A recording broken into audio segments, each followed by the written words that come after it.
കാവ്യസബരിയിൽ മനുഷ്യസ്നേഹത്തിൻ്റെ ഉദാത്ത ഭാവങ്ങൾക്ക് സർഗാത്മകത നൽകിയ കവി, ദേശീയതയുടെ വക്താവും കേരളത്തനിമയുടെ സന്ദേശവാഹകനുമായ മഹാകവി ശ്രീ പാലാ നാരായണൻ നായർ. 75 വർഷങ്ങളായി കേരളത്തിൻ്റെ സാഹിത്യമണ്ഡലത്തിൽ നിറഞ്ഞു നിൽക്കുന്ന വ്യക്തിത്വത്തിൻ്റെ ഉടമയായ ഇദ്ദേഹം വൈക്കത്തെ ഈ പുത്തൻ വീട്ടിൽ മഠത്തിൽ വിശ്രമത്തിലാണ്. 75 കൊല്ലം എന്ന് ഇരിക്കെങ്കിലും ശരിക്കും പറഞ്ഞാൽ കാവ്യ സാധന 80 കൊല്ലമായി ആരംഭിച്ചത്. അതിൽ 5 കൊല്ലം ഏതാണ്ട് അതിൻ്റെ പരിശീലനമായിരുന്നു, പരീക്ഷണമായിരുന്നു എന്ന് വിചാരിക്കാം. നിരന്തരമായി എഴുത്തു തുടങ്ങിയിട്ട് 75 കൊല്ലം കഴിഞ്ഞു. അതിലൊരു ചാരിതാർത്ഥ്യം തോന്നുന്നുണ്ട്. പാടുന്നുവെന്നോ ശരിയല്ല, കേരളം പാടിക്കയാണെന്നെ ആനന്ദവീണയിൽ. ഭാരതനാട്ടിനകത്തും പുറത്തുമായി പാരം നടന്നു ഞാൻ കണ്ട ഭൂഭംഗികൾ കുന്നിച്ചു വെച്ചാലുമാവില്ല നമ്മുടെ കുന്നല നാടിനെ കീഴടക്കിടുവാൻ. ഈ നാടിൻ്റെ സമസ്ത ഐശ്വര്യങ്ങളുടെയും സ്നേഹസൗന്ദര്യങ്ങളുടെയും ചാരുത ഈ കവിയിൽ പൂത്തുലഞ്ഞു നിൽക്കുന്നു. ഇതെല്ലാം തൻ്റെ മനസ്സിൽ താലോലിക്കുന്ന ഓർമ്മകളുടെ കലവറയാണ് തുറന്നു കാട്ടുന്നത്. ഓർമ്മ ഒരു 19 കൊല്ലത്തിൻ്റെ ഓർമ്മയാണ് എന്നിലുണ്ട്.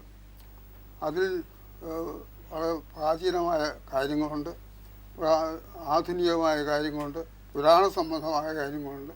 അങ്ങനെ എല്ലാ പ്രസ്ഥാനങ്ങളെയും ഓർമ്മിക്കുന്ന ഒരു സമ്പ്രദായം എനിക്കുണ്ട്. അത് എൻ്റെ കവിതയിൽ അതിൻ്റെ എല്ലാ സ്ഫുരണങ്ങൾ കാണുകയും ചെയ്യും.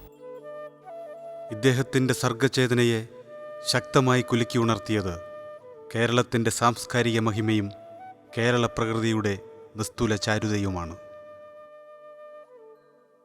ഇവിടെ പിറക്കുന്ന കാട്ടുപുല്ലിനുമുണ്ട് ഭുവനം മയക്കുന്ന ചന്തവും സുഗന്ധവും. ഇവിടെ കിടക്കുന്ന കാട്ടുകല്ലിനുമുണ്ട് വിവിധ സനാതന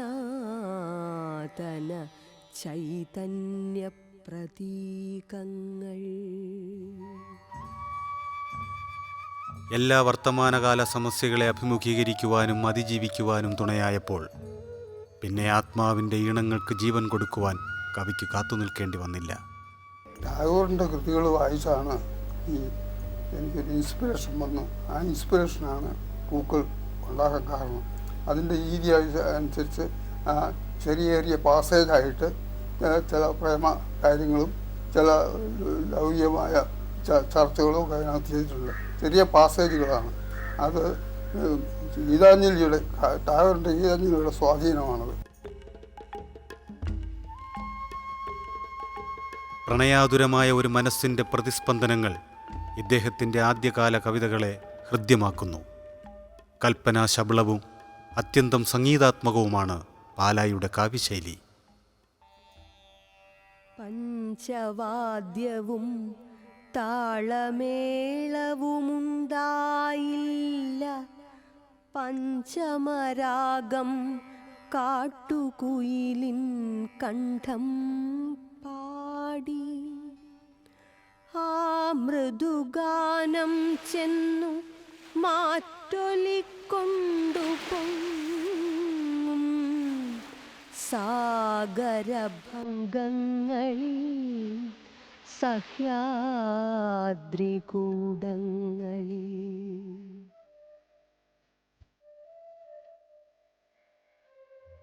മലയോര പ്രദേശമായ പാലായിൽ മീനച്ചലാറിൻ്റെ തീരത്താണ് ഇദ്ദേഹത്തിൻ്റെ ജനനം.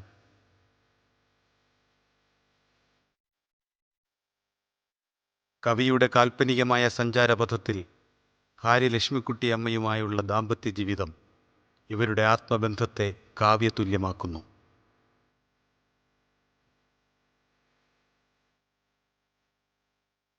ദാരിദ്ര്യത്തിൻ്റെ കൊടും തീഷ്ണതയിൽ വളർന്നു കയറിയ ഈ മഹാകവിയിൽ കവിതകൾ പിറന്നു വീണത് അനുഭവത്തിൻ്റെ വെളിച്ചത്തിലാണ്. ഞങ്ങളൊക്കെ ദാരിദ്ര്യവും ദുഃഖവും അനുഭവിച്ച ആളാണ്. ജീവിതത്തിൻ്റെ എല്ലാ കറുത്ത വശങ്ങളും അനുഭവിച്ചവരാണ്. ആ കറുത്ത വശങ്ങൾ തന്നെയാണ് ഈ സാഹിത്യത്തിനും പ്രേരകമായി തീർന്നത്. അതാണ് ആ ദുഃഖവും ആ ഏകാന്തതയും ആ കഷ്ടപ്പാടുമാണ് ഞങ്ങൾ കവികളും സാഹിത്യകാരും വരെ.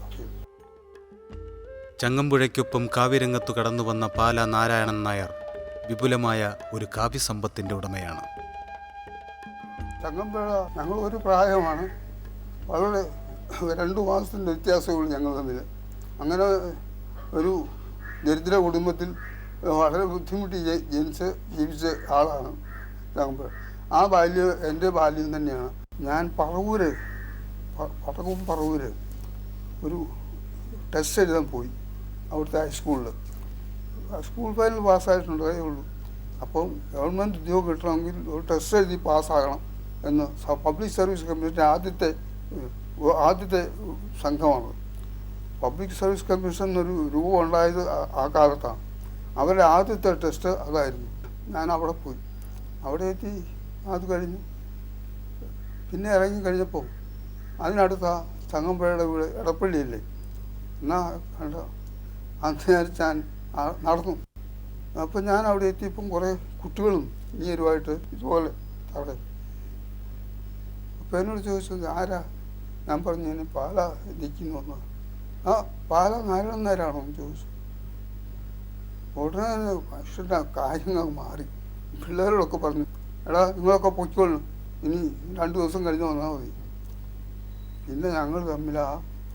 അപ്പോൾ ഇങ്ങനെ നോക്കിയപ്പോൾ അയാൾ കൊച്ചു മുറിയിലാണ് അയാൾ ഇരിക്കുന്നത്. അപ്പോൾ അയാൾ പറഞ്ഞു, ആ ഭിത്തിയൊന്ന് നോക്ക്. ഞാൻ ചെന്നു. അപ്പം ഒരു ഫ്രെയിം ചെയ്ത് ഒരു കവിത കിടക്കുന്നു. ഞാനിങ്ങനെ പൊക്കി നോക്കി.